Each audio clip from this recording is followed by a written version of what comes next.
Dando continuidade à nossa conversa, a gente chega na nossa segunda aula. A gente já falou da geografia na antiguidade, então a gente agora começa a falar um pouco sobre a geografia na modernidade. E a primeira figura importante para a gente entender esse campo de pensamento e a maturação desse campo de pensamento na modernidade, sem dúvida, foi Varenius. Varenius vai justamente intercalar e utilizar aqueles dois pressupostos metodológicos trazidos tanto por Cláudio Ptolomeu quanto por Estrabão. Estrabão primeiro falando da extensão, né, da escala horizontal. O Ptolomeu falando dessa extensão mais vista a partir de uma escala vertical. Varenius cruza isso, né, e aí traz a ideia da geografia como uma teoria unitária que explica o mundo num jogo de escalas, né, de escalas verticais e de escalas horizontais. Ele atualiza a leitura vertical da cosmografia de Cláudio Ptolomeu a partir da astronomia heliocêntrica, lembrando, né, Cláudio Ptolomeu, eu falei para vocês que, né, construiu seu pensamento com base na teoria geocêntrica, e aí o Varenius já está vivendo aí pós-renascimento, né, esse renascimento científico que vai produzir o avanço da compreensão da física e da observação da astronomia, que possibilita a gente estabelecer a teoria que hoje é a teoria aceita, né, e não é mais apenas uma teoria, é uma comprovação de que a Terra não é o centro do sistema. No centro do sistema a gente tem o Sol, do sistema solar a gente tem o Sol, ele não é o centro do universo, mas ele é o centro do sistema solar, sem dúvida, do qual os corpos, inclusive a Terra, é um corpo físico que está ali no espaço, orbitando. Então, Varenius faz essa atualização, né, e também traz a leitura horizontal de Estrabão, entendendo que relatos advindos das grandes navegações, né, essas grandes descobertas da extensão horizontal da superfície, né, precisam ser estudados, organizados, sistematizados, porque eles trazem uma nova percepção de espaço e também uma nova percepção de tempo, uma vez que a gente tem, nesse momento, povos em condições e níveis de desenvolvimento técnicos bem diferentes se encontrando. E a gente está falando aí do avanço da Europa, do processo de colonização. Esse renascimento não é só um renascimento científico, ele também é um renascimento comercial, né? E esse renascimento comercial estimula, né, o avanço da técnica, e esse avanço da técnica estimula o avanço da técnica de navegação, e essa navegação se torna uma expansão, a grande expansão marítima.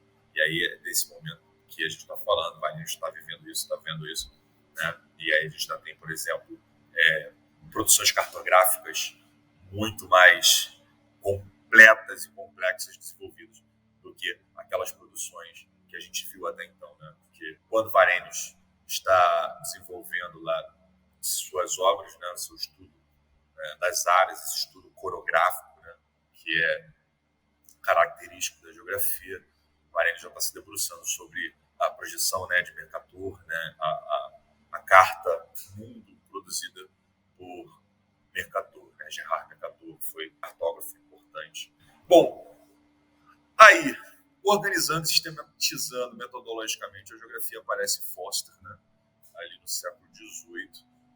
Foster vai ser uma figura responsável ali pela primeira grande arrumação, né, sistemática da geografia moderna, né, do método da geografia na modernidade.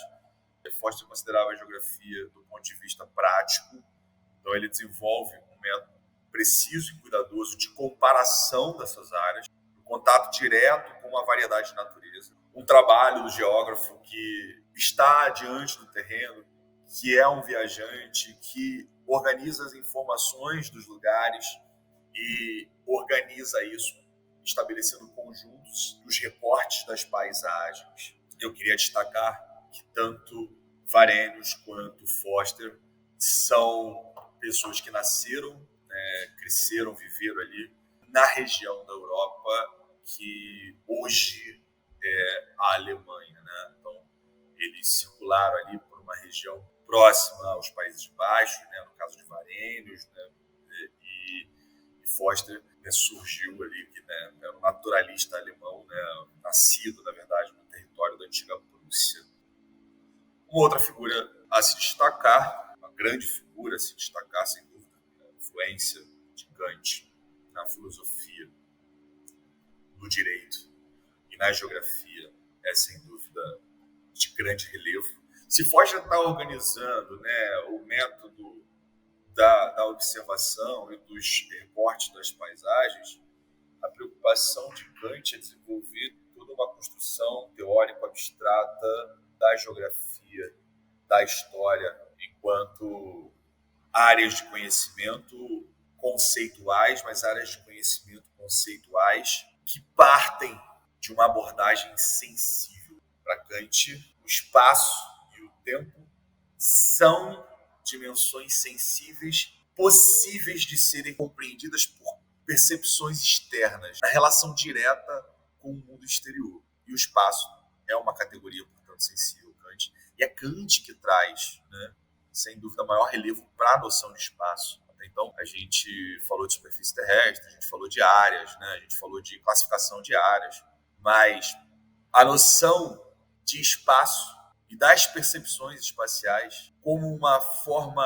de sensibilidade pura, como uma forma de cognição, absorção do conhecimento dos lugares, é Kant que traz para a gente. Kant diz que cabe à geografia descrever e a história narrar os fenômenos.